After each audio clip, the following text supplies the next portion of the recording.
계속해서 대구 경북 소식 전해드립니다. 문경과 예천 지역에는 벌써 비가 내리기 시작한 가운데 대구를 비롯한 그 밖의 지역에도 낮부터 비가 내리고 있습니다.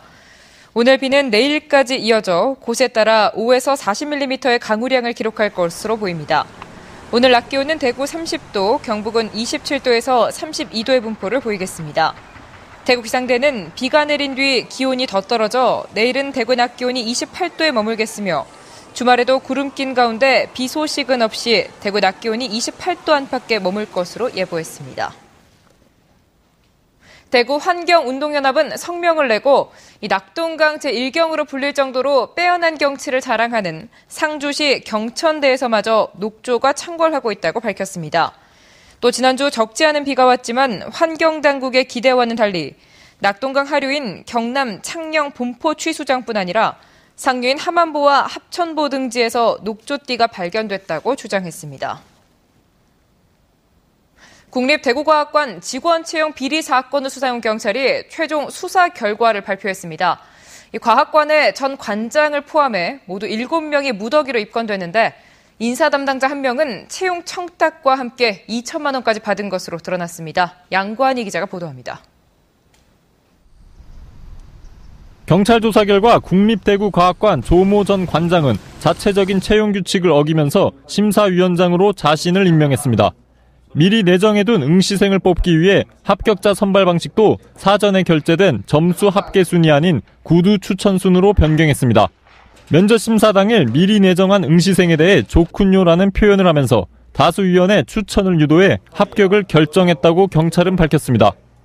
미래창조과학부 산하 별도 기구인 대경과기원 과학관 건립추진단 단장과 공무원, 그리고 대구시 공무원도 미리 청탁을 받은 응시생들의 명단을 관장에게 전달한 혐의를 받고 있습니다.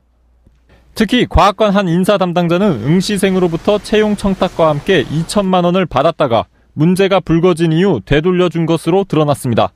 이번에 뽑힌 신규 직원 24명 가운데 공무원 5명, 공무원 공공기관 자녀 7명, 언론인 부인 2명 등 모두 20명이 갖가지 특혜와 비리로 채용됐다는 의혹을 받고 있습니다. 20명이라는 인원이 부정 합격했다는 사실은 모든 국민들뿐만 아니고 선량하게 응시한 대다수의 응시생들로부터 자괴감을 불러일으키리라 생각됩니다. 경찰은 국립대구과학관 전 원장과 응시생 등 모두 7명을 기소 의견으로 검찰에 송치하고 부정합격자 20명 명단을 미래창조과학부에 통보했습니다. MBC 뉴스 양관입니다. 네, 한편 국립대구과학관 직원 채용 특혜 의혹에 대한 경찰의 수사 결과와 관련해 민주당 대구시당은 대구시장의 사과와 출자, 출연 기관에 대한 전면 감사를 촉구하고 나섰습니다. 민주당 대구시당은 김범일 대구시장은 이번 사태로 대구의 이미지를 실추시키고 시민들의 마음에 대해 상처를 준 데 대해 진심으로 사과해야 마땅하다고 주장했습니다. 또 김 시장이 책임의식을 갖고 대구시 산하 공공기관과 출자, 출연기관의 인사비리에 대한 대대적인 전면 감사에 나설 것을 다시 한번 강력하게 요구한다고 덧붙였습니다. 오늘 새벽 농수산물 도매시장 상가 건물에서 화재가 발생했습니다. 이 내부가 복잡한 데다 가연성 물질이 쌓여 있어 화재 진화에 어려움을 겪었지만 다행히 인명피해는 없었습니다. 김은혜 기자입니다. 시커먼 연기가 쉴 새 없이 치솟고 붉은 불길이 건물 내부로 빠르게 번져나갑니다. 소방대원들이 물을 뿌려보지만 역부족입니다. 대구시 북구 매천동에 있는 농수산물 도매시장에서 불이 난 건 오늘 새벽 0시 40분쯤. 식재료와 각종 자재를 파는 가게, 식당 등 80개 업소가 있는 상가 A동에서 시작됐습니다. 다행히 영업을 끝낸 시간대라 인명피해는 없었지만 상인들은 치솟는 불길에 애를 태웠습니다.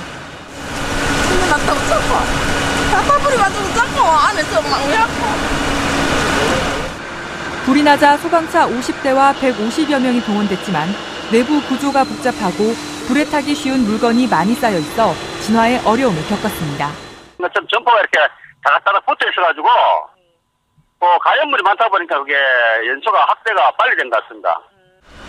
8,500여 제곱미터 규모의 상가 건물 가운데 1층 전체와 2층 일부 내부를 태우고 2시간여 만에 큰 불길이 잡혔습니다. 경찰과 소방당국은 펑 하는 소리와 함께 불길이 치솟았다는 목격자들의 진술 등을 토대로 자세한 화재 원인과 피해 등을 조사할 예정입니다. MBC 뉴스 김은희입니다. 한편 이번 화재로 큰 불이 났지만 농수산물의 판매와 경매에는 지장이 없습니다.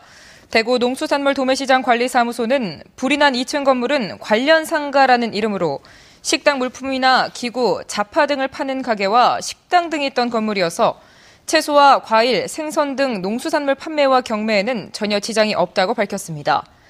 농수산물 도매시장에는 농산물을 판매하는 건물 2동과 관련 상가 2동, 경매장 3곳과 수산동으로 이뤄져 있는데 불이 난 건물은 대구시 소유로 최대 54억 원을 보상받을 수 있는 보험에 가입해 있고 상가들도 대부분 보험에 들어 있습니다. 정부가 취득세 연구 인하를 골자로 한 전월세 대책을 발표했지만 지방세소 보전 대책 발표는 다음 달로 미뤄 지자체에 반발하고 있습니다. 정부는 취득세 인하에 따른 지방세수 감소액을 전액 보전해준다는 원칙만 확인하고 구체적인 방법은 다음 달 별도로 발표하겠다고 밝혔습니다. 이와 관련해 전국시도지사협의회는 지난 23일 성명을 내고 정부가 지방세인 취득세를 감면하면서 세수 보전 대책은 마련하지 않고 있다고 비판했습니다.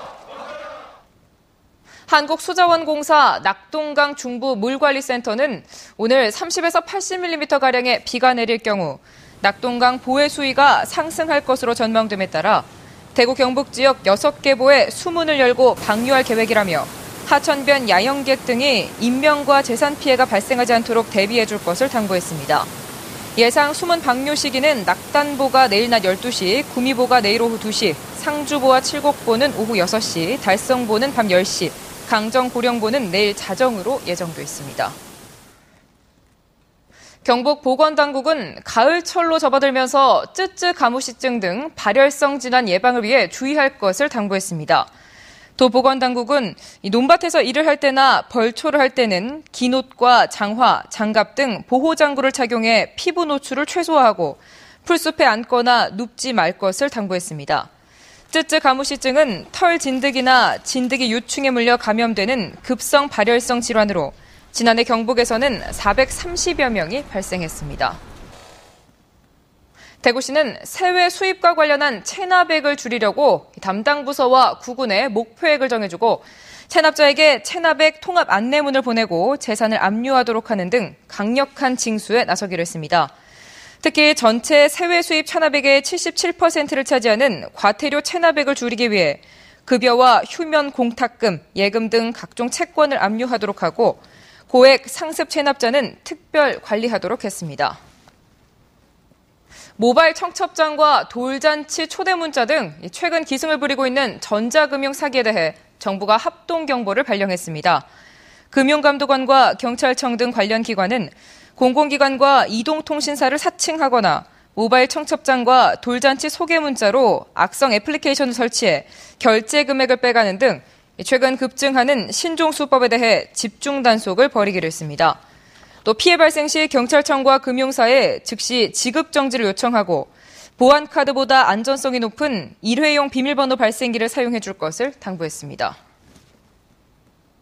의성군이 마늘소와 마늘포크, 마늘란 등 의성 마늘목장 브랜드 축산물 생산에 활용할 사료용 마늘을 오늘부터 킬로그램당 1,200원에 수매합니다. 의성 마늘목장은 2005년 건국대와 협력해 관리 프로그램을 개발한 축산물 브랜드로 마늘 사료를 활용한 차별화에 성공하면서 수도권 롯데 계열 매장과 이마트에서 판매율이 급증하고 있습니다. 대구지방법원은 지난 4월 청도에 있는 자신의 집에서 도박판을 벌였다가 이 돈을 다 잃은 뒤 개평을 요구하는 자신을 모욕했다는 이유로 후배를 살해한 혐의로 구속 기소된 52살 정모 씨에 대한 국민참여재판에서 징역 12년을 선고했습니다. 지금까지 대구 경북 소식이었습니다. 시청해주신 여러분 고맙습니다.